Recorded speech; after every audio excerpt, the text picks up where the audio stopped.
மோசேயின் அதிசயங்கள். இளவரசனாக மோசே கல்வி, அரசியல், இராணுவ கலைகளில் சிறந்த பயிற்சியை பெற்றான். அதே நேரத்தில் அவனை பாலூட்டிய தாயின் மூலம் எபிரேயர்களின் தேவனை அறிந்தான். அரண்மனையின் பிரகாசமும் ஒடுக்கப்பட்ட தன் மக்களின் வேதனையும் இடையில் அவனுக்குள் ஆழ்ந்த உள்மோதல் உருவானது. அந்த மோதல் ஒரு நாள் அவன் வாழ்க்கையின் திசையை முழுவதும் மாற்றப்போகும் விதையாக மாறியது.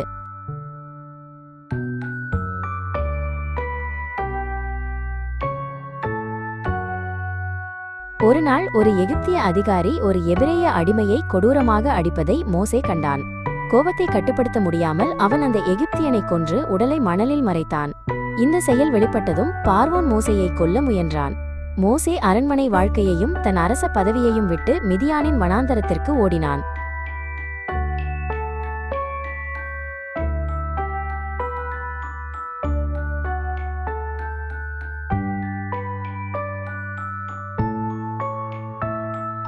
மிதியானின் வனாந்தரத்தில் மோசே ஆசாரியர் எத்ரோவின் மகள் சிப்போராவை மணந்து மேய்ப்பனாக வாழ்ந்தான்.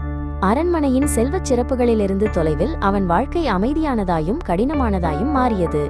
மோசே 40 நீண்ட ஆண்டுகளை வனாந்தரத்தில் கழித்து தன் வாழ்க்கையை சிந்தித்தான். இந்த காலம் தேவன் அவனை புதிய அழைப்புக்காக தயாரித்த காலமாக இருந்தது.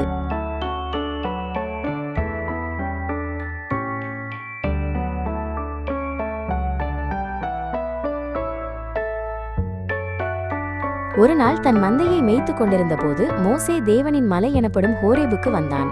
அங்கு ஒரு புதர் தீப்பற்றிக் கொண்டிருந்தது, ஆனால் எரிந்து அழியவில்லை. அந்த தீயிலிருந்து தேவன் தாமே மோசேயை அழைத்தார்.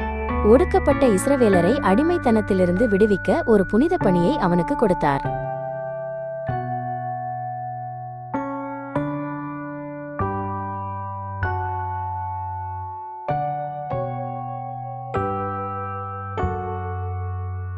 மோசே தன் பேச்சாற்றல் குறைவானது என்றும் தன்னை தகுதியற்றவனாக உணர்கிறேன் என்றும் தேவனிடம் நேர்மையாக சொன்னான். அப்போது அவன் சகோதரன் ஆரோன் அவனுடன் சென்று உதவுவான் என்று தேவன் கூறினார். மோசே தேவனின் வார்த்தைகளை பெற்றபோது ஆரோன் அவற்றை மக்களிடம் சொன்னான். இந்த முறையில் 2 சகோதரர்களும் ஒன்றோடொன்று துணை புரிந்து தேவன் கொடுத்த பணியை நிறைவேற்றினர்.